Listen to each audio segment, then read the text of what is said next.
일단은 우리 학교가 지역과 연계하거나 아니면은 특색 있는 교육과정 운영을 위해 우리 학교만의 교과의 새로운 활동이나 과목을 운영하는 시간이 이제 학교 자유시간이라고 할 수 있겠습니다. 기본 방침은 저희가 학년분별 최소 한 학기 이상 반드시 편성하게 돼 있어서 저희가 3학년이나 4학년, 학년 분별로 최소 한 학기 이상 하지만 서울특별시에서는 가급적이면 학년분별 2개 학기를 권장을 하고 있습니다. 운영 학기를 한두 개의 활동과 과목으로 할 수가 있죠. 그래서 저희가 29차시를 하게 되는데 그걸 전부 다 활동으로 구성을 하시던 아니면 한 개의 총 2개의 활동으로 구성을 하시던 아니면은 한 개의 과목과 활동 또는 그냥 과목 운영을 하는 경우들도 있습니다. 평가와 기록이 들어가게 되었어요. 1학기 운영료는 아마 이미 이제 평가 시즌이 됐기 때문에 하실 거고 이제 저희는 3학년, 4학년 학교 자유시간 운영을 하고 평가를 진행하게 되는데 활동과 과목 모두 성취 기준을 개발하고 거기에 따른 평가를 진행을 하게 되는데 단 활동은 학생의 변화, 성장, 목표 달성도를 종합적으로 평가를 하게 되고요. 과목은 저희가 국어, 수학, 사회 이런 것처럼 자랑 보통 3단계 평가와 그 다음에 과목 종합까지 전부 다 똑같이 동일하게 입력을 하게 되겠습니다.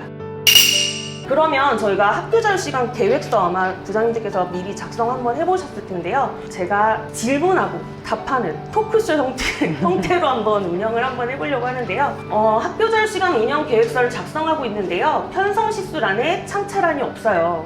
우리 학교는 창체에서도 시수를 감축해서 학교 자유시간으로 운영하는데 창체란을 제가 만들어서 내야 되나요? 이 학교 자유시간 계획서를 쓰시면서 가장 많이 하는 실수 중에 하나세요. 표를 보시면 나 국어에서 12차씩 뺐고 사회에서 6차씩 뺐고 총 합해서 29차씩 뺐으니까 됐네? 라고 해서 몇 차씩을 감축해서 했는지를 적게 되는데요. 사실 여기에 있는 편성 실수는 내가 이 활동이나 과목을 어느 교과에 편성을 했는지를 적는 거예요. 계획서 자체의 아래에도 사실 그걸 적는 칸이 있거든요. 중복되기 때문에 선생님들께서 이거는 그러면 내가 어느 교과에서 감축했는지를 적어야 되는가 하시는데 편집표에 어떤 과목 아래에 편성했는지를 기재하는 것이라는 걸 기억하시면 되겠습니다. 편성 시수 작성하기는 실제 시간표를 운영할 때 특정 시수를 어느 과목에서 감축했나 물어보는 부분이 아님을 명심하도록 합시다.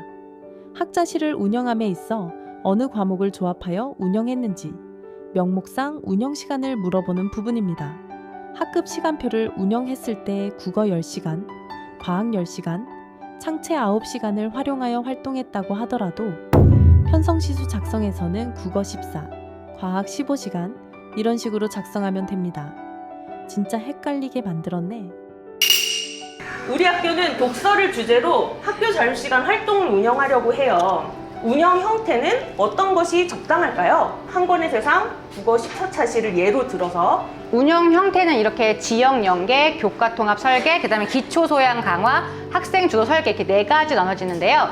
지역 연계 같은 경우에는 지역사회의 이제 물적 자원과 이제 인적 자원을 활용해서 활동이나 과목을 개발하는 형태를 말하고요. 이제 학생 주도 설계 같은 경우에는 학생은 이제 스스로가 목표를 세우고 이제 탐구 과정을 통해서 프로젝트를 설계하고 참여하는 형태인데 아마 가장 많은 학교들에서 사용하시는 운영 형태는 교과 통합 설계와 기초 소양 강화일 거예요. 교과 통합 설계는 문제 해결을 함에 있어서 여러 가지 교과를 통합해서 운영하는 경우를 얘기하고요. 기초 소양 같은 경우에는 언어, 수리, 디지털 소양 강화를 위해서 성취 기준을 분석하고 개발한 학교 자유 시간을 얘기합니다. 한번 많은 학교들 거 봤더니 같은 독서 활동이라도 어떤 학교는 기초 소양으로 넣으신 학교가 있고 어떤 학교는 교과 통합으로 넣으신 경우가 있어요. 간혹 어떤 학교가 4개 다 선택해서 주시는 거예요. 4개 다는 아니니까 우리 학교 활동이 어디에 더 적합한지 해서 혹시 우리 4개 다 선택하셨으면 수정을 하시면 되겠습니다.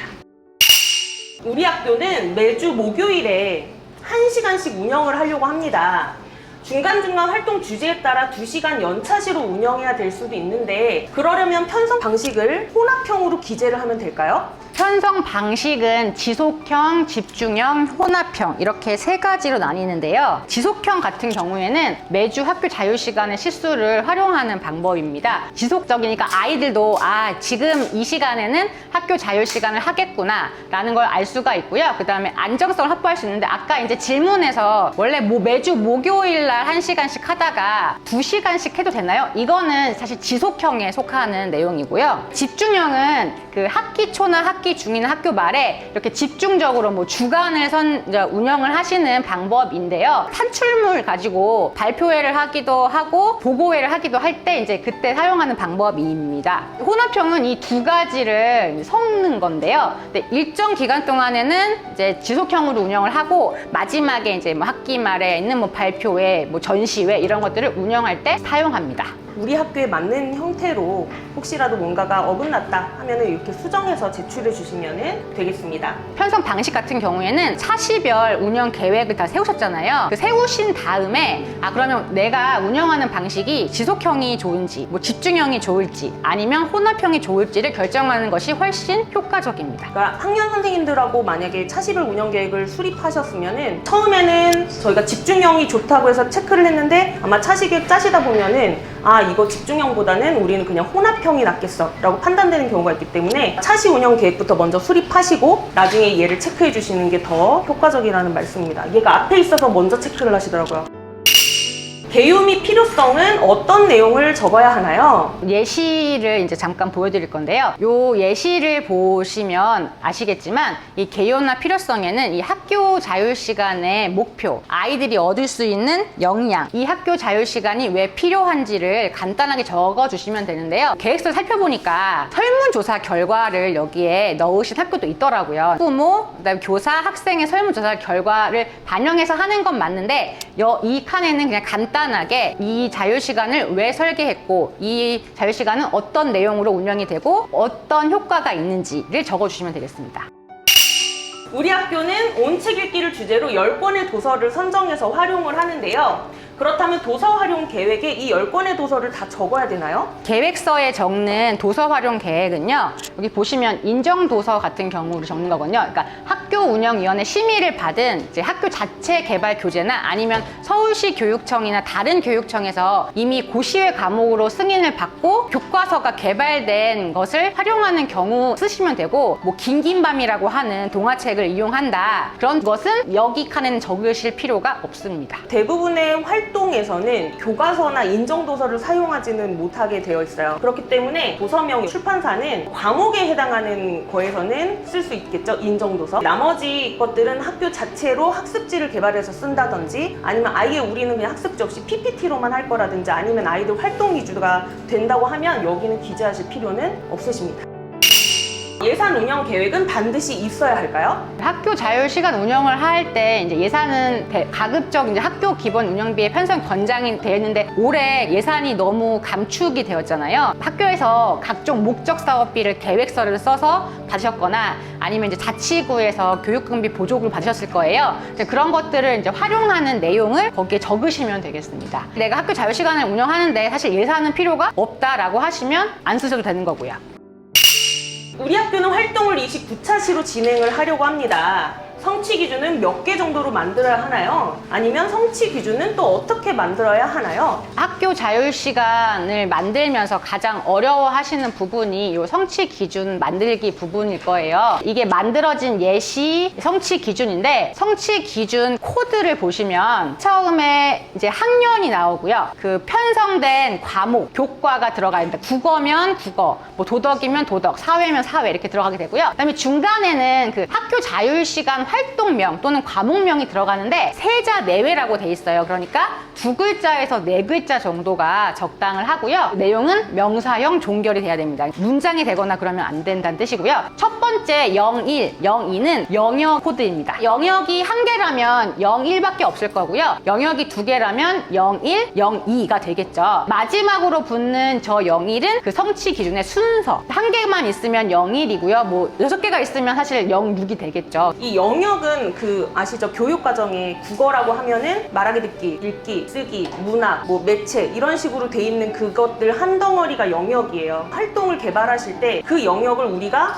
뭐 그런 식으로 딱딱 두 개를 놓고 이제 개발을 하셨다면 당연히 여기가 01과 02가 있을 것인데요. 어떤 학교 보니까 05까지 영역이 있어요. 근데 그런 엄청난 개발을 네. 하신 거거든요. 그렇기 네. 때문에 네, 다시 한번 점검, 우리 학교는 어디 번호를 붙였는지 네. 한번 다시 한번 네, 점검해 주시는 게 좋을 것 같습니다. 성취 기준을 개발하는 방법은 크게 두 가지가 있는데요. 하나는 관련된 교과에서 성취 기준을 가지고 와서 약간 변형시키는 방법이 있고, 두 번째는 내용 체계표를 만들어서 성취 기준을 만드는 방법이 있는데, 여기 29차 시 한 개의 활동으로 계획한 경우에는 성취 기준의 영역을 2개, 3개 이상 권장인데, 많은 학교에서는 그 영역을 2개 정도로 나누시고 그 영역당 2개의 성취 기준을 개발하는 것이 적당하다고 보여집니다. 활동으로 많은 학교에서 하겠다고 했을 때 성취 기준을 만들려고 하는 거에 대해서 저는 사실 좀 충격을 받았거든요. 어려운 얘기잖아요. 새로 만들 때 너무 어려우니까 기존의 교과 성취 기준을 그대로 가지고 오시려는 학교가 있는데, 그거는 안 됩니다. 기존에 있는 교과 성취 기준만 가지고 오는 건 안 되고 일부분 활용은 가능합니다. 예를 들어서 국어의 성취 기준이에요. 이 아래에 보시면 이 독서라고 하는 학교 자유시간에 개발된 성취 기준들이 있는데요. 새로운 성취 기준을 개발하시거나 일부는 가지고 오고 뒤에 부분을 바꾸거나 하는 건 가능합니다. 국어의 2가지 이 성취 기준을 하나에서는 빨간색 부분을 가지고 오고 그대로 가지고 오는 것은 안 된다는 뜻입니다. 성취 기준 2개를 교묘하게 크로스해서 네, 하는 건 합치는 것도 안 된다는 말씀이고요. 앞에 하나만 데리고 오고 뒤에 거는 개발하거나. 쓴다. 네. 두 번째 방법인데요. 좀 어려운 게 사실 2022 개정 교육과정에 새롭게 도입된 부분이 이 내용 체계표입니다. 핵심 아이디어가 진술이 되고요. 범주에 따라서 요소들이 개발되어 있는데요. 이것을 우리 학교만의 자율시간으로 해서 내용 체계표를 개발하시고 바탕으로 성취 기준을 개발하는 방법입니다. 지식 이해, 과정, 기능, 가치, 태도 3가지 범주 나눠지고요. 지식 이해 같은 경우에는 아이들이 해야 되는 뭐 개념, 지식들을 얘기하는 거고, 과정 기능은 문제 해결을 할 때 아이들이 하는 탐구, 그것을 했을 때 얻을 수 있는 가치와 태도를 적는 건데요. 성취 기준을 개발할 때는 이 지식 이해, 과정 기능, 가치, 태도 중에서 1개에서 2개를 가지고 와서 진술하는 것이 가장 일반적입니다. 예시로 보여드리는 이 성취 기준에 따르면 과정 기능에서 나의 경험과 비교하면 읽기를 가지고 온 거고요. 가치 태도에서 책을 읽는 즐거움을 가지고 오면서 나의 경험과 비교하며 한 권의 책을 읽고 책을 읽는 즐거움을 느낀다라는 성취 기준을 개발한 겁니다. 지금 현재 국어과 교육과정에 있는 내용이 아니고 담당하신 선생님들이 써보신 거예요. 우리 학교만의 성취 기준을 만드는 법을 알려드린 거는데,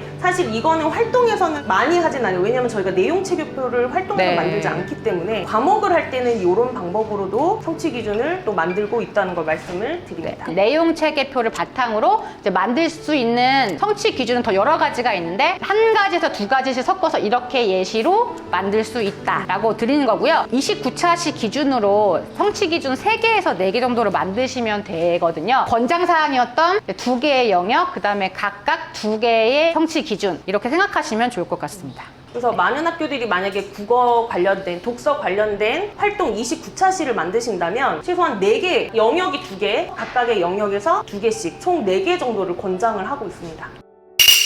29차시 활동으로 진행하는데 평가 계획을 1개만 해도 되나요? 평가 요소에는 어떤 걸 좀 써야 되나요? 교과를 평가할 때도 국어가 예를 들어서 영역이 5개라고 하면 1학기, 2학기 합쳐서 그 5개 영역을 골고루 평가하게 되어 있잖아요. 마찬가지로 영역별로 이제 1개의 평가를 권장을 하고 있고, 영역 2개가 권장이라고 했잖아요. 그러니까 2개 이상을 권장하고 있습니다. 근데 만약에 영역을 하나로 설정하신 만약에 학교라면 영역 1개에서 2개 정도를 평가하시는 게 적당하다고 보면 되고요. 평가 방법과 시기는 모든 교과 평가가 그렇듯이 학성위에서 협의한 결과로 이루어지시면 됩니다. 평가 요소 같은 경우에는요, 개발된 성취 기준에서 추출하시면 됩니다. 성취 기준의 예시인데요. 이걸 가지고 평가를 하겠다, 평가 요소를 만들겠다고 하시면 이야기를 읽고 배경 지식을 활용하여 진 이야기 상상하여 글로 표현하기, 이렇게 해서 평가 요소는 성취 기준에서 추출하시면 되고요. 활동이든 과목이든 사실 저희가 말하는 쫑아리는 저희가 기록하게 되어 있잖아요. 쫑아리에 대한 근거 자료로 3단계 평가를 할지 아니면 관찰 잘 누가 기록을 할지는 학성위에서 학교별로 선정하게 됩니다. 요 성취 기준에 근거한 평가 요소. 근데 어떤 학교 보니까 성취 기준 2개를 막 작성을 하셨는데 평가 요소를 살펴보면 굳이 2개를 안 써도 되는데 2개를 또 써놓으시고 이렇게 평가 요소를 추출하신 학교들도 있으시더라고요. 그런 거는 한 번쯤 다시 한번 검토해 보시는 것도 좋을 것 같습니다. 그러니까 모든 성취 기준을 평가하실 필요는 없으십니다. 시수 편제표예요. 나중에 이 운영 시수에 대한 과목 밑에 우리가 만든 활동을 집어넣게 돼 있잖아요. 그랬을 때 학년군별 교과 시수 총합의 20%가 넘지 않도록 해주셔야 돼요. 그러니까 예를 들어서 우리가 한 권의 세상이라는 활동을 할 건데 그것 때문에 국어 시간을 저희가 10시간을 뺐단 말이에요. 근데 우리가 만든 이 한 권의 세상은 국어과에 넣기 때문에 29를 또 더해 줄 거예요. 그러니까 결론적으로는 얘는 국어가 플러스 19가 되는 거겠죠. 그랬을 때 그 19가 더해진 합이 국어과 원래 시수의 20%가 넘지 않도록 해주셔야 돼요. 가끔 점검하다 보면 여기서 뭐 몇 시간 빼고 했는데 뭐 한두 시간이 오버돼서 20%가 초과되는 경우가 간혹 있어요.